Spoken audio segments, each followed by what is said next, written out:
Quem fará a diferença? Esse é o tema da mensagem que quero trazer para a reflexão do nosso coração. Quem fará a diferença?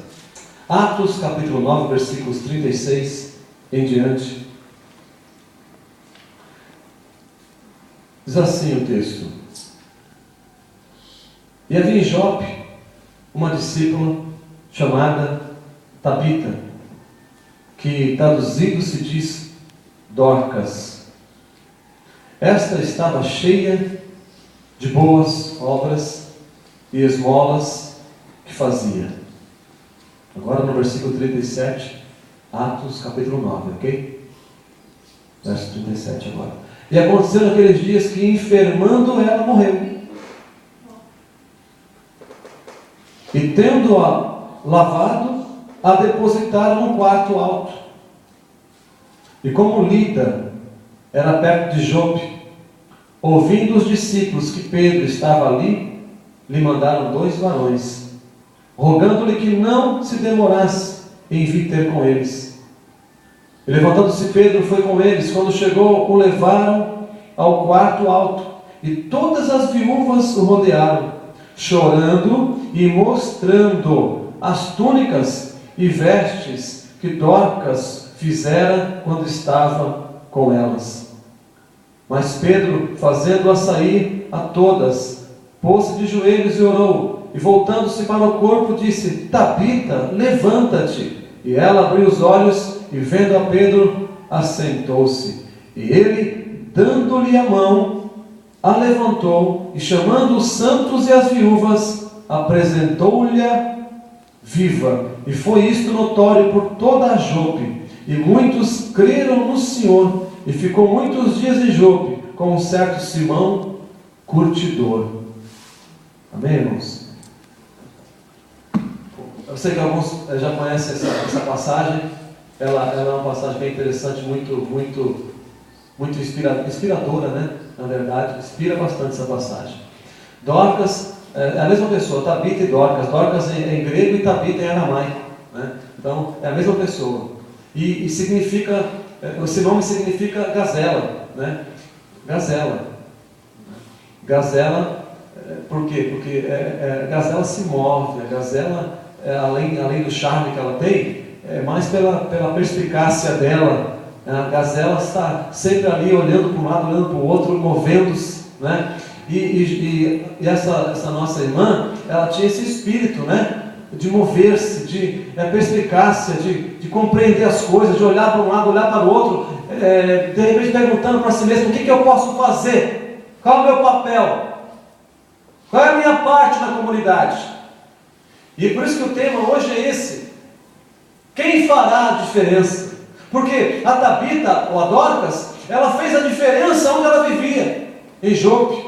É interessante que Jope, gente, ficava próximo, talvez a uns 50 e poucos quilômetros do mar Mediterrâneo, né? Era um lugar pesqueiro, muita pesca.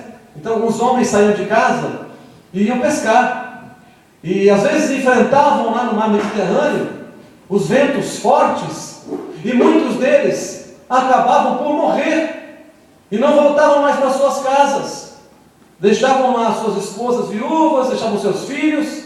Era uma situação de muito trabalho, muito esforço e de enfrentamentos. Bom, há pouco tempo agora tivemos aí alguns pescadores mortos em Peniche. De vez em quando acontece, porque a pessoa precisa ganhar o seu pão de cada dia, precisa lutar, né? Enfrentando perigos, enfrentando dificuldades, e há trabalhos mais perigosos do que outros, e não dá para pensar. As pessoas precisam colocar o pão na sua mesa, né? E às vezes perde-se a vida nesse corre-corre, perde-se a vida nesse trabalho constante, nesses perigos que a pessoa corre. E lá em Jope acontecia isso. Era uma vila simples, onde as mulheres esperavam seus maridos de volta com os peixes, para poder então fazer o comércio, vender aquilo e sustentar a sua casa e sua família. E você sabe que naquele período não era fácil. A mulher ficar sem o marido, uma família ficar sem o pai sustentava, o pai trazia para casa o pão de cada dia. Não era fácil ficar viúva. Não tínhamos naquela época a segurança social,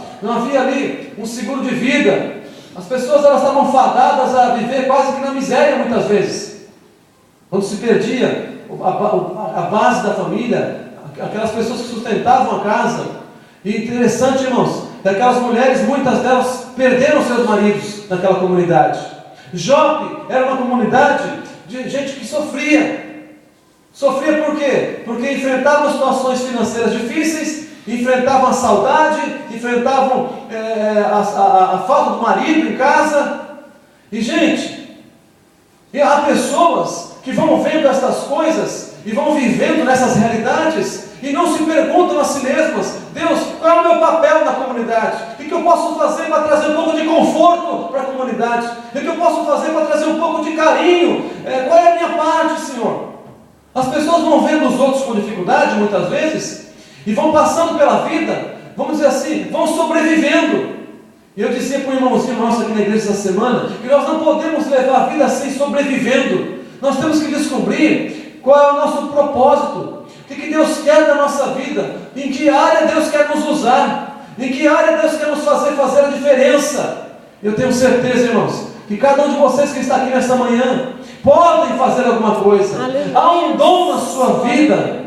Nós temos condições de responder e corresponder ao chamado de Deus em nossa vida. A Tabita, a Dorcas, o que ela fez? Ela percebendo a tristeza, percebendo a pobreza, percebendo as dificuldades, o que ela fez, gente? Você vê no texto que ela pega, vai lá na casa dela, no quartinho dela, no baú dela, e tira de lá. Quem pode tirar aqui para mim uma sacolinha? Vem cá, por favor, Sofia. Ela tira da sua sacolinha, do seu dia a dia, do seu trabalho, ela tira o que ela alimenta? Ela tira. Será que, você não viu o que Sofia? O que isso vai fazer diferença na comunidade? Uma agulha. Será que uma agulha pode fazer diferença na comunidade? Sim. E os panos que ela tem em casa? Será que o que esses panos farão de diferença na comunidade? Tem gente que pensa em fazer grandes coisas, que fazer a vontade de Deus é fazer grandes coisas. Dorcas tinha na mão o seu recurso pessoal, que era o talento que ela tinha nas mãos, os panos que ela tinha, que ela comprou no mercado, e ela tinha as agulhas dela. E eu pergunto, Sofia, dá para fazer alguma coisa com esse equipamento aí? Dá para fazer? Dá para fazer diferença na comunidade que sofre? Naquelas viúvas, por exemplo. O que você acha que as viúvas sentiram quando a Dorcas chegou assim, apresentando: olha, está aqui o vestido que eu fiz para você? O que tu acha que as viúvas pensaram ou o que elas sentiram? Alívio. Alívio, por quê? Porque não tinham um esposo que pudesse sustentar a família, então mais uma roupa significava um pouco mais de valor nas suas vidas. Ou seja, ela cobriu aquelas mulheres, onde aquilo que elas tinham não era suficiente para comprar as roupinhas dela no mercado. Mas a Dorcas usou os recursos dela, usou os talentos dela e usou a agulha que ela tinha em casa para começar a fazer alguma coisa. Obrigado, Sofia. Para começar a fazer alguma coisa em prol da comunidade, em prol das pessoas que estavam ali, sabe, na área da sua influência. Não, deixa essas viúvas se virarem. Eu não tenho nada a ver com isso. Ela fazia parte daquela comunidade, ela fazia parte da vida daquelas pessoas, e ela sabia que se ela começasse a fazer aquilo pelo qual o Senhor a chamou, ela faria a diferença naquele lugar. Aleluias. Eu acho isso maravilhoso, essas coisas simples da Bíblia, gente. Não se fala mais dela na Bíblia. É um texto maravilhoso para mim, porque fala de uma coisa simples, mas que trouxe muito resultado para aquela comunidade. Cada viúva daquela foi atendida pelo carinho, pelo afeto, pelo amor que Dorcas tinha. Vem cá, quero falar contigo. A pessoa vinha chorando, vinha triste. Olha, eu queria dizer para você que eu não posso substituir aquilo que você perdeu. Eu não posso substituir. Não consigo substituir o que você perdeu. Porque nós não substituímos. As pessoas sofrem. Elas passam seus problemas. E nós não conseguimos substituir, não é? Aquilo que elas perderam. Mas eu posso fazer alguma coisa para aliviar. Eu posso fazer alguma coisa para consolar você no teu trajeto. Eu posso fazer alguma coisa que fará um mínimo de diferença na sua vida. O que eu posso te oferecer é esse vestido, esse meu trabalho, é esse meu afeto. Esse afeto demonstrado em atos, irmãos.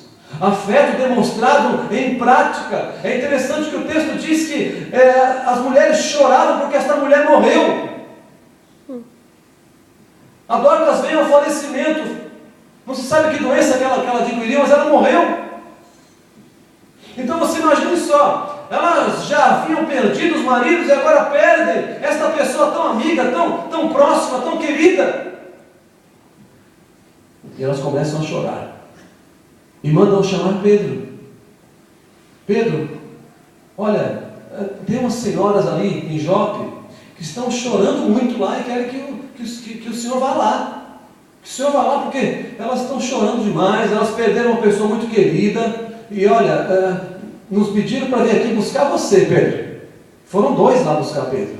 Quando Pedro chega, o corpo da mulher está lavadinho, está arrumadinho. Elas arrumaram o corpinho dela, elas lavaram o corpo dela e elas vestiram Dorcas.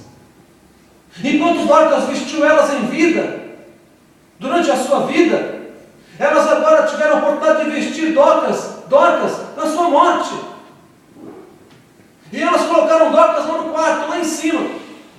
Quando Pedro chega, as viúvas apresentam para Pedro as roupas que Dorcas fazia para elas. E para mim isso é muito importante, irmãos, quando eu vejo essas mulheres apresentando a roupa, apresentando as coisas para Pedro. O que isso significa para você, meu irmão? O que é que nós podemos mostrar na nossa vida? Quais são os frutos da nossa vida? Quais são os frutos da sua vida? O que as pessoas podem dizer? Não é a pessoa em si, mas o que as pessoas podem dizer a nosso respeito? O que a sua igreja diz a teu respeito? O que a sua família pode dizer a teu respeito? O que os seus amigos dizem a teu respeito? O que Deus pode dizer a nosso respeito? Quais são os atos tangíveis? Quais são os atos claros e específicos que demonstram que existe amor na minha vida e na sua vida? É interessante que o texto chama Dorcas de discípula. É a primeira mulher no Novo Testamento a ser chamada de discípula, porque discípulo era o mais comum, né? Mas discípula, mulher discípula, porque era uma mulher realmente que servia, que amava na prática, irmãos. É isso que Deus quer da nossa vida. Onde que está o nosso ser? Onde que está o nosso coração? Onde estão os nossos atos? Pedro está aqui, estão aqui as obras dela, estão aqui as roupas que ela fez. Estão aqui as obras que demonstram quem ela foi. Porque são as obras que demonstram que nós somos, irmãos. É o que nós fazemos no nosso dia a dia que demonstra quem nós somos. A fé que nós temos. É no dia a dia que você demonstra a fé que você tem através das suas obras. Uma agulha. Essa mulher pega uma agulha e faz a diferença naquela comunidade. É interessante porque logo depois da ressurreição, quando Pedro ressuscita ela, o que acontece? Toda Jope é abençoada. Quer dizer, já era abençoada antes e passa a ser mais abençoada depois, porque aquela cidade ficou sabendo da ressurreição daquela mulher. E todas aquelas pessoas se entregaram para Jesus e foi um grande alarido, muita gente glorificando ao Senhor. Quer dizer, alguém especial passou por aquela cidade. Ela levou a vida dela de uma forma que realmente trouxesse significado. Tem muitos de nós, levamos a nossa vida como se a vida fosse sair de casa, ir para o trabalho e chegar em casa. Trabalho em casa, sem contato com as pessoas, sem perguntar para Deus, qual é o meu papel na comunidade? Qual é o meu papel no teu reino? O que eu posso fazer, Senhor, para fazer a diferença onde eu estou? Tem gente que com uma habilidade manual faz a diferença, alguns com a habilidade mental, alguns com a comunicação, ou seja, nós sempre podemos fazer a diferença onde nós estamos.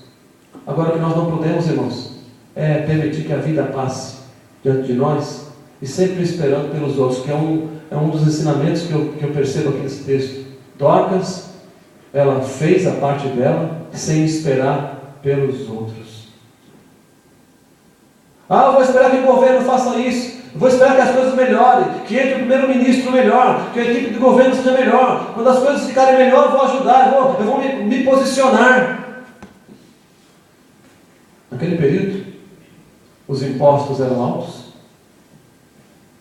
As pessoas pagavam impostos de propriedade, pagavam impostos pessoais, pagavam impostos das pescas, pagavam impostos nas fronteiras.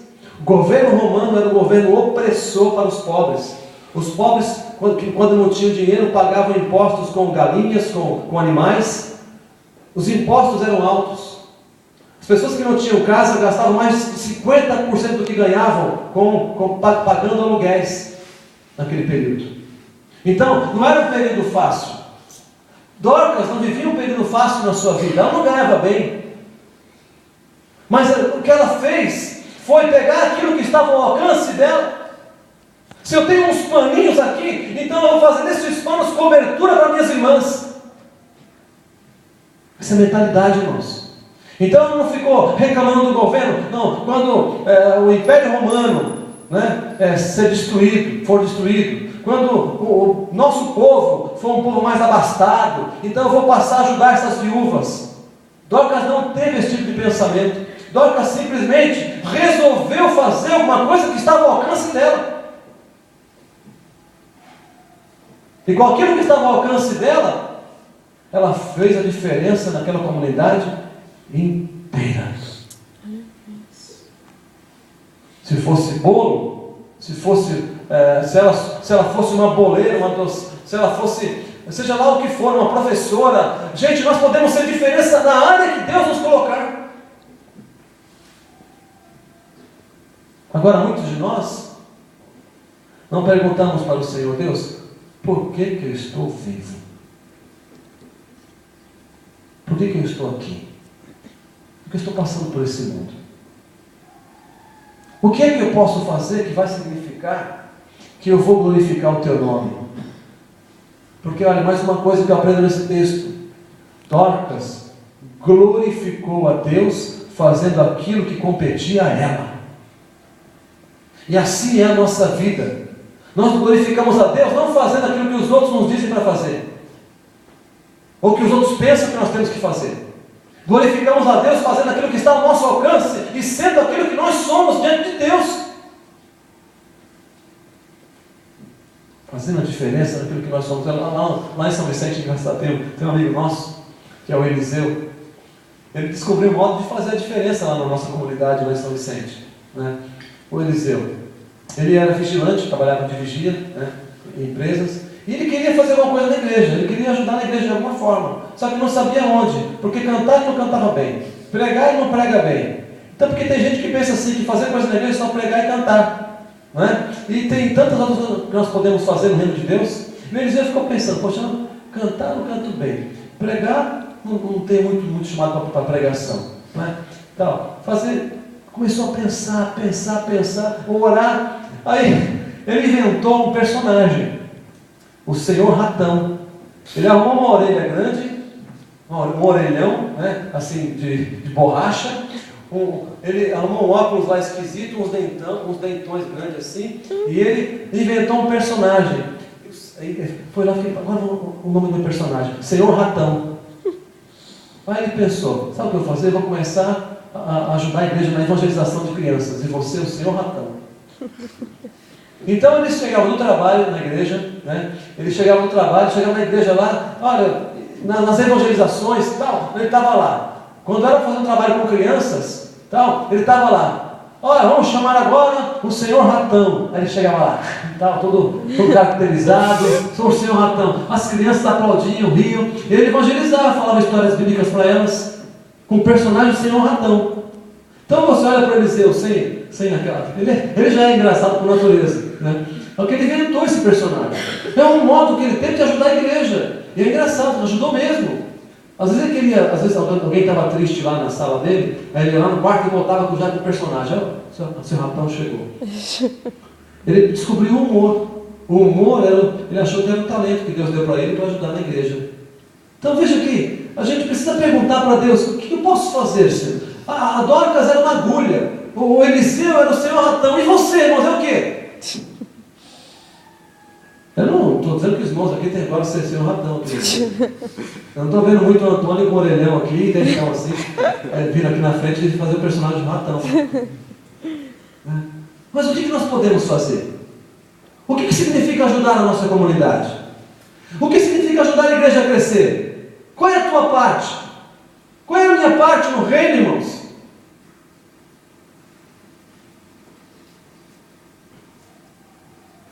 E eu fico perguntando, se um de nós morresse hoje, se um de vocês que está aqui, ou qualquer um de nós aqui, morresse hoje, Pedro seria chamado para ressuscitar? Ou para colocar a tampa em cima da cama? E para dizer, foi tarde, meu filho. Você foi neutro demais. Eu não creio que você foi chamado para neutralidade. Sabe o que é ficar em cima do muro, irmãos? O que é a pessoa em cima do muro? Essa expressão de cima do muro, para você significa o quê? Decisão. Nem está de um lado, nem está do outro. Está na faixa do meio. Está ali. Ó. Nem decide para cá, nem decide para lá. A gente vai criando uma neutralidade em nossa vida. E Deus quer nos usar. Deus quer te usar. Deus quer usar a sua vida. Deus quer usar o seu ser. Deus quer fazer de você um instrumento de bênção na vida da igreja, da comunidade que você está, na tua família. Está aqui, Senhor, as obras dela. Está aqui, Senhor, aqui está o vestido que ela fez. Eu fico, às vezes eu exagero um pouquinho, mas às vezes a minha esposa é assim, do vento ela faz um bolo. Já viu isso? Vento e chuva, um bolo. Eu fico impressionado com a capacidade que tem. Às vezes, estamos lá, a gente chega em casa, eu e Mateus, estamos com fome. Não tem nada feito ainda. Questão de minuto, tem lá um bolo feito, eu fico pensando, de onde veio isso? Ela deve ter algum segredo aí de orar e aparecer. Alguma porta lá falsa lá em casa, alguma parede falsa, que ela aperta o botão. E quando eu falo assim, estamos com fome, ela aperta, boa, vai sair o bolo. Ou quando ele aperta no macarrão, sai o macarrão, porque o Mateus come, gente, misericórdia. E eu também. E a Carol não fica atrás, não. Sabe, gente, é impressionante. E a entrega disso na mão de Deus. A entrega disso na mão de Deus.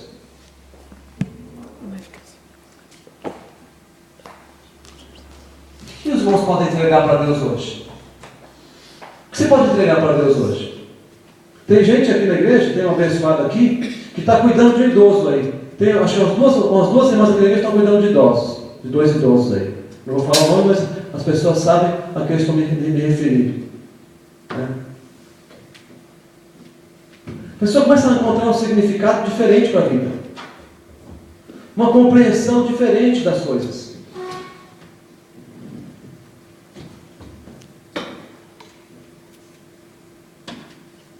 O meu vizinho está precisando. Então, o espírito de Dorcas tem que estar em mim.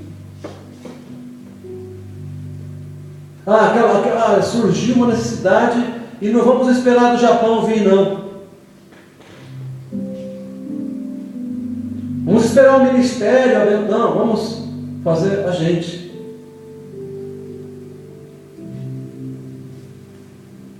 Porque cada um de nós tem talento para isso. Tem talento para isso, irmão. É um que canta, um que prega, um que ora, um que intercede, um que abençoa. sabe, um que traz aquilo que pode, um que...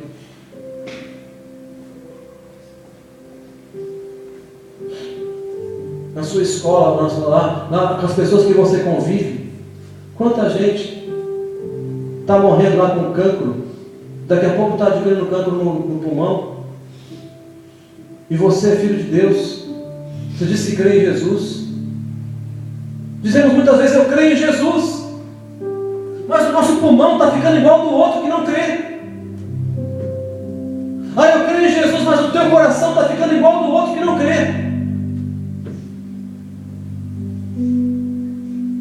Irmão, Jesus em nós faz uma diferença enorme. Jesus muda a perspectiva da tua vida. Jesus nos dá uma utilidade que nós não teríamos em outros lugares, em prol das pessoas, em prol do reino de Deus.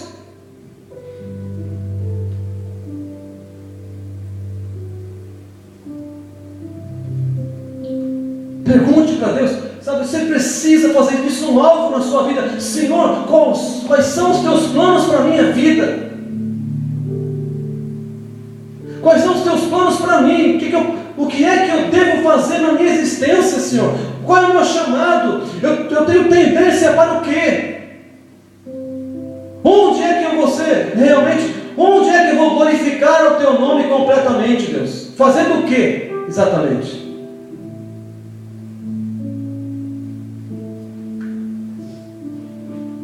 Cuidando dos filhos, então eu vou ser melhor, eu vou ser uma excelente mãe. Então eu vou ser uma excelente mãe para eles. Eu vou orar por eles todos os dias. Eu vou ler para eles a Bíblia. Eu vou ser um exemplo, eu vou ser um modelo de quem ama Jesus para eles. Não, eu sou pai. Não, então tá bom, então vamos ser bons pais, então vamos ser modelo para nossos filhos. Vamos pisar no chão e deixarmos pegadas para que eles pisem nas mesmas pegadas e não caiam no precipício depois. Mas eu não quero terminar minha vida, eu não quero terminar minha vida, Irene, deixando pegadas, no meio do caminho, e meus filhos seguindo as pegadas, depois lá no fim cair no poço. Eu vou querer minhas pegadas, e as minhas pegadas vão ter que dar a volta pelo poço. As minhas pegadas vão ter que desviar do precipício. E tem gente que está vivendo a vida e o fim é precipício, e não está percebendo que o filho está indo junto, que a família está indo junto, mas que o sangue de Jesus nos cubra nesta manhã. Aleluia.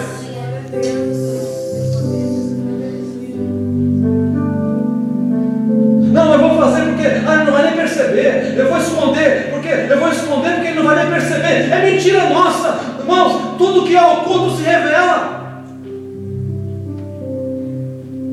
A gente paga um preço muito alto, depois reclamamos, Deus, porque o fim foi esse. É porque, irmãos, nós vivemos a vida empurrando com a barriga, sobrevivendo, e Deus quer que nós tenhamos uma vida santa em sua presença, cheia do Espírito Santo, para fazermos a diferença.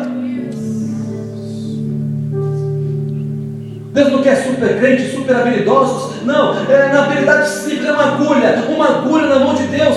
Irmãos, traz uma transformação tremenda. Uma vida simples na mão de Deus pode fazer a mudança de uma família inteira, de uma comunidade inteira, de um país inteiro.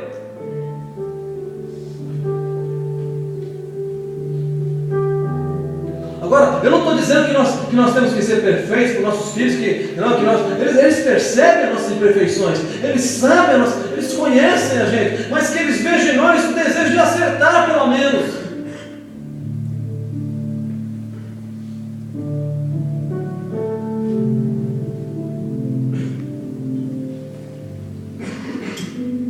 O que nós tiramos dessa sacola, Irene?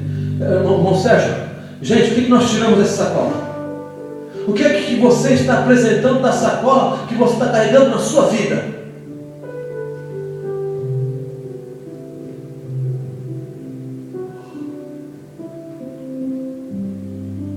Se nós somos pessoas de Deus, não vai ser uma grande coisa.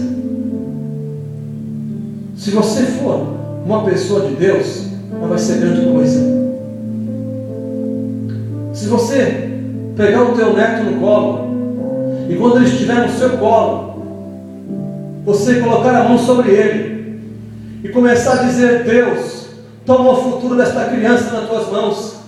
Eu apresento para o Senhor o meu netinho, que ele seja um homem de Deus, ó Deus. Livra ele do mal, guia os seus passos, livra ele das trevas, não deixe ele tomar decisões erradas. Quando você está fazendo isso, você está profetizando bênção sobre os teus netos. Você pode fazer a diferença onde você está, irmão.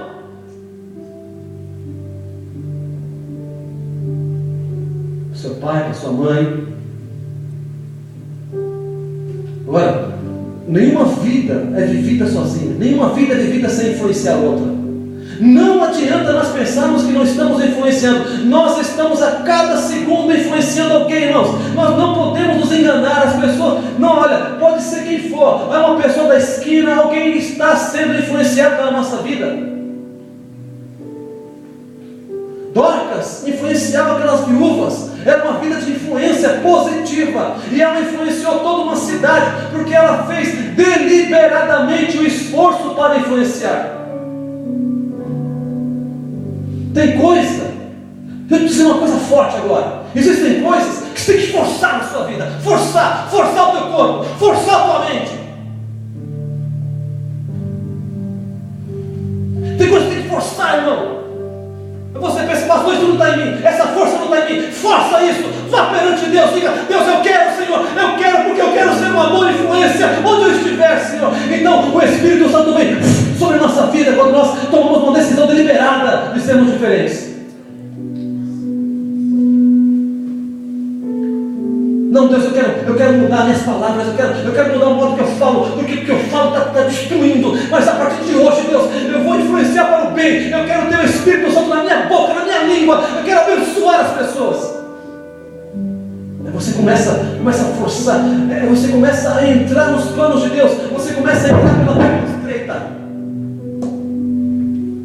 Você começa a entrar pela porta estreita, irmão. Não dá para entrarmos pela porta estreita com um monte de bagagem e achar que Deus tem que aceitar desse jeito. Não dá, irmãos. Se a porta é estreita e o caminho é apertado, que conduz à vida eterna, então a gente vai ter que tomar uma decisão de influenciar para o positivo, mas aprender a esforçar o nosso corpo, a reduzir o nosso corpo, e dizer: não, eu vou servir a Deus, eu não vou aceitar isso, porque Jesus Cristo está na minha vida, e quem está em mim é mais forte do que tudo isso. Quem está em mim é mais forte do que esse sentimento. Quem está em mim é mais forte do que esses convites. Quem está em mim é mais forte do que o mal. Quem está em mim me dá condição, me dá força para ser uma mulher de Deus, para ser um homem de Deus, uma pessoa que vai influenciar e que vai glorificar o nome do Senhor. Nenhum de nós, você precisa pôr isso na tua mente, nenhum de nós vai chegar diante de Deus e chegar para Deus e falar assim: Deus, eu não tinha recurso, hein?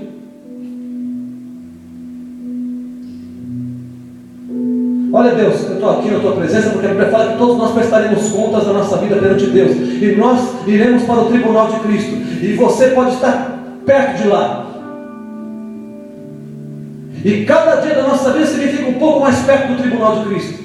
Cada dia, nós temos essa mentalidade, cada dia da sua vida você está vivendo perto do tribunal de Cristo, e nenhum de nós, irmãos, vai poder chegar lá e falar assim para Jesus: Senhor, olha, eu não tive recurso do Senhor, eu não tive força, ninguém me ajudou, ninguém me aconselhou, ninguém. Jesus vai falar: você está mentindo.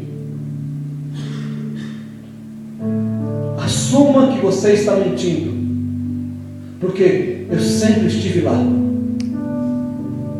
Como naquele culto de 2 de fevereiro de 2014, eu estive lá naquele culto. O meu poder estava lá disponível para você. O meu sangue estava lá para te lavar e para te proteger.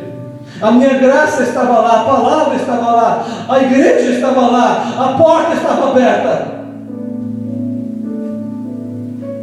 Se você escondeu sua vida e quis levar de qualquer forma, foi a culpa sua, foi responsabilidade sua. Não foi de ninguém, não foi de ministério, não foi de igreja, não foi da família, não foi do pai, não foi do avô, foi sua responsabilidade não ter vivido de acordo com a minha vontade. Porque força eu estava lá para te dar. A cada culto, a cada momento, eu levantei alguém para te aconselhar, para te abraçar, para que você sentisse meu abraço na sua vida. Eu te orientei, eu te falei durante os sonhos, eu orientei teu coração, eu te adverti, mas você nunca me ouviu, você foi teimoso, obstinado, seguindo teus caminhos, e agora está aí, se desculpando na minha presença.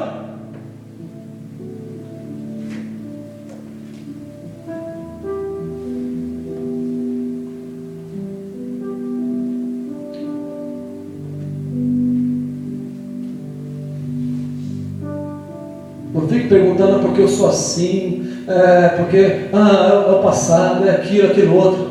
Vamos assumir, vamos assumir a nossa responsabilidade de uma vez por todas. Vamos assumir a nossa maturidade. São escolhas pessoais nossas. Porque se nós queremos ser pessoas de Deus, nós seremos. Existe um poder aqui nesta manhã. É o poder do Espírito Santo para a tua vida. Existe uma força capaz de te levantar nesta manhã. Existe uma autoridade espiritual aqui nesta manhã. É o Espírito Santo que está com muita vontade de encher o teu coração e dar significado na tua jornada, e dar significado na tua jornada, nos teus caminhos. Aí então Deus vai apresentar, e você vai poder apresentar: aqui está, Senhor, a vida que eu tive, que eu servi ao Senhor. Assim como fizeram com Dorcas, aqui estão as obras dela, aqui está o amor dele, aqui está a dedicação que ela teve, aqui está o carinho que ela... Não culpe a tua mãe por nada, assuma o compromisso, vai diante de Deus esta manhã. Não, porque minha mãe me maltratou, porque minha mãe não deu amor, porque... Sim, muitos de nós aqui não recebemos amor físico, muitos de nós não recebemos, mas nós temos recebido um amor que vem do trono de Deus para o nosso coração e que nos dá significado para a existência. Não, porque eu não nasci na família certa. Sabe, se eu tivesse nascido na França, se eu tivesse nascido na Europa, se eu tivesse nascido numa família... Vamos parar, irmãos. Vamos parar, irmãos. Tendo nascido ou não na França, na China, no Japão, numa caixa de papelão, seja lá onde for, a graça dele nos alcança e nos faz pessoas abençoadas e abençoadoras. Aleluia. Oh, aleluia. Evangelho é isso. Evangelho é reconstrução de vida. Evangelho é reconstrução de sonhos. Deus nos pega de uma forma quebrada e nos constrói de novo. Portanto, assuma, não deixe na mão das pessoas, não deixe na mão de ninguém. Vamos para cá, vamos para lá. Não, tome a decisão. Eu vou fazer a vontade de Deus. Eu vou colocar o meu coração lá no altar de Deus. Eu vou forçar a minha vida e Deus vai me dar graça para isso.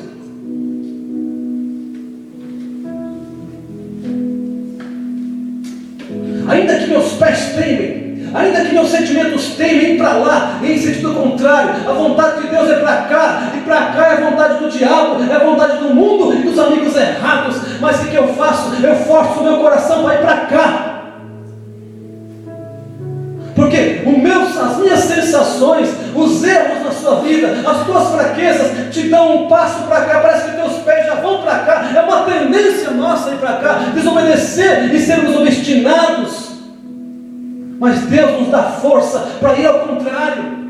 Quando você está indo para cá, você diz: Senhor, me ajuda, eu quero ir para cá, eu quero acertar a minha vida, eu quero andar nos teus caminhos. E quando o Espírito Santo vem, te dá força e você vai.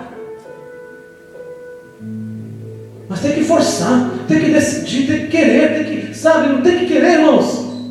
Esse negócio de libertação de vício, libertação de coisas, de hábitos errados, é uma questão de você decidir diante de Deus. Eu estou aqui com uma conversa séria contigo, Deus. Eu não estou aqui com uma conversa boba, não. Eu não vim apenas para o culto. Eu não estou frequentando apenas uma igreja. Eu estou frequentando a tua presença, Deus.